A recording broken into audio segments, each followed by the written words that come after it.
მე მგონი ამაზე ყველაფერი ითქვა ბრიფინგზე, რომელიც პრემიერ-მინისტრმა გამართა, მე ახალს ვერაფერს ვერ დავამატებ. ქართული ოცნების გენერალურ მდივანს მამუკა მდინარაძეზე საუბარი არ სურს. 2 დღის წინ დაანონსებული სამთავრობო ცვლილებების შემდეგ კახაკალაძე დღეს მედიასთან პირველად გამოჩნდა. იცოდა, რომ ამ თემაზე საუბარი მოუწევდა და კითხვების არიდებაც სავარაუდოდ წინასწარ გადაწყვიტა.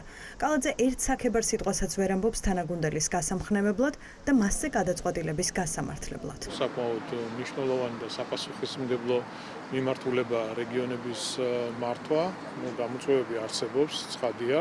და ამ ყველაფერს სჭირდება დარეგულირება და წარმატებებს უსურვებ მას. მაგრამ 2 თვე ვერ მოიცდიდა ვერც რეგიონული განვითარების მინისტრი ამ პოსტზე კახა გულედანი. რატომ მოხდა ეს? ეს არ ითქვა ბატონ კახა, ამიტომ დარჩა კითხვა. რა იყო საჩქარი? დაუსვათ ეგ შეკითხვა კანცელარიას და დარწმუნებული ვარ, ზედმიწევნით გაგცემენ პასუხს თქვენს დასმულ შეკითხვას. თქვენ გაქვთ ინფორმაცია, რატომ მოხდა ძალოვან სტრუქტურებთან კოორდინაციის საკითხებში? არა მაქვს ინფორმაცია და წარმატებები მინდა უსურვო მამუკას შემდეგ საქმიანობას. უნდა ველოდოთ თუ არა ძალოვან სტრუქტურებში, ვისთანაც კურატორობდა მდინარაძე სხვა საკადრო ცვლილებებს, მათ შორის გადაადგილება. არა მაქვს ინფორმაცია ამასთან დაკავშირებით. შეგიძლიათ პრემიერ-მინისტრს დაუსვათ აღნიშნულთან დაკავშირებით კითხვები. კომუნიკაცია ხომ გაქვთ ბატონ კახა მათთან?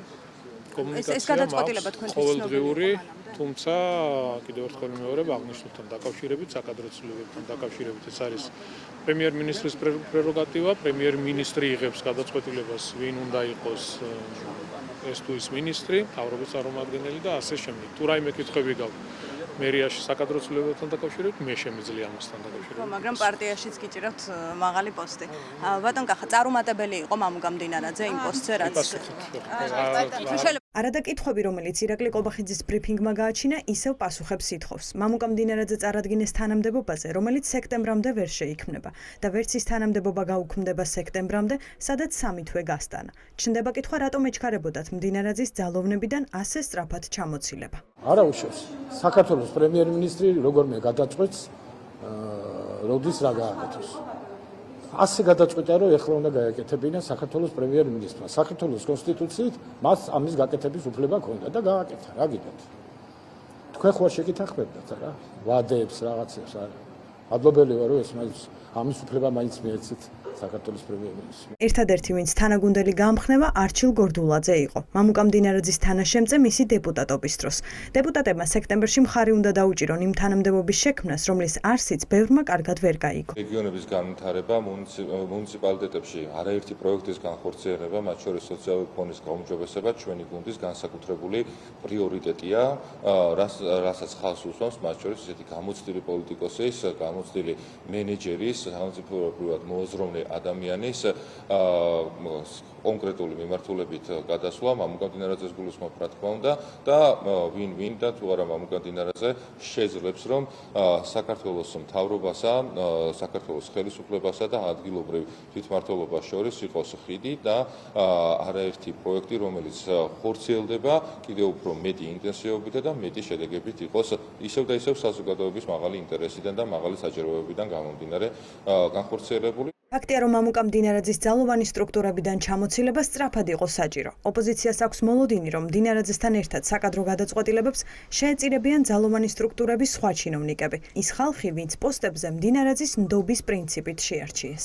ივანიშვილის შიშები არის ის, რომ არავის არ ჰქონდეს ტოტალური ძალაუფლება განსაკუთრებულად ძალოვან უწყებებზე, რაც შეიძლება იყოს მიზეზი იმისა, რატომ მოისროლა პოლიტიკური თანამდებობიდან მამუკა მდინარაძე და ეს ქაოსი გაგრძელდება აუცილებლად, მათ შორის გამოხატული იქნება სხვადასხვა საკადრო ცვლილებებში და პოლიტიკური სანაგვე ივანიშვილის მხრიდან შეივსება სხვა პოლიტიკური ლიდერებით, მინისტრებით და სახეებით. ქართული ოცნების მთავრობაში ძალოვანი უწყებების მართვა საკვანძო პოზიციაა. ამიტომ ამ მიმართულებას როგორც წესი განსაკუთრებით სანდო პირებს აბარებენ. ოპოზიციაში ამბობენ, რომ ივანიშვილი ამ უწყებებს სავარაუდოდ საკუთარი კადრებით დააკომპლექტებს.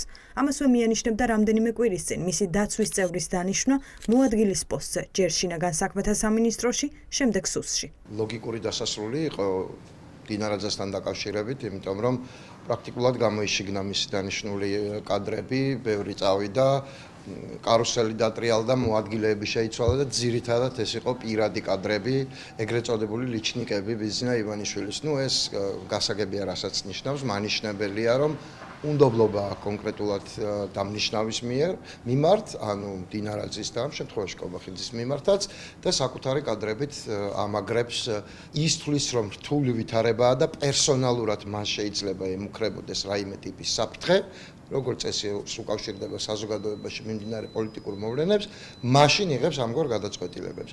ეჭვბაქ რომ დაჭერები გველოდება. ოღონდ ჩემთვის ეს არც არ ნიშნავს, ეს ნიშნავს რომ ცუდებმა დაიჭირეს ცუდებს შორის სუსტები. ვფიქრობ, რომ ეს გამორიცხული არ არის, უფრო მეტიც სავსებით შესაძლებელია. ბიძინა ივანიშვილი, როგორც ჩანს, არ არის კმაყოფილი მისი გადმოსახედიდან, თქვათ, რაც ხდება ამ სტრუქტურებში და ამ ინსტიტუტებში, ამიტომ ვფიქრობ, რომ ნებისმიერ შემთხვევაში ის რომელიც დაიწყო და უშუალოდ ახლა ამას დიდი მნიშვნელობა არც ჩემთვის და არც საქართველოს მოქალაქეებისთვის ნამდვილად არ აქვს, შესაძლებელია გაგრძელდეს. ან უფრო მძიმედ დამთავრდეს მათთვის, როგორც ეს დამთავრდა ლილუაშვილისთვის. ფაქტია, სასაცილოა. ერთადერთი ვისაც სამთავრობო ცვლილებებზე განმარტებები ევალება პრემიერია. ირაკლი კობახიძეს კითხვებისთვის არც ბრიფინგზე უპასუხია და საჯაროდ არც მას შემდეგ გამოჩენილა.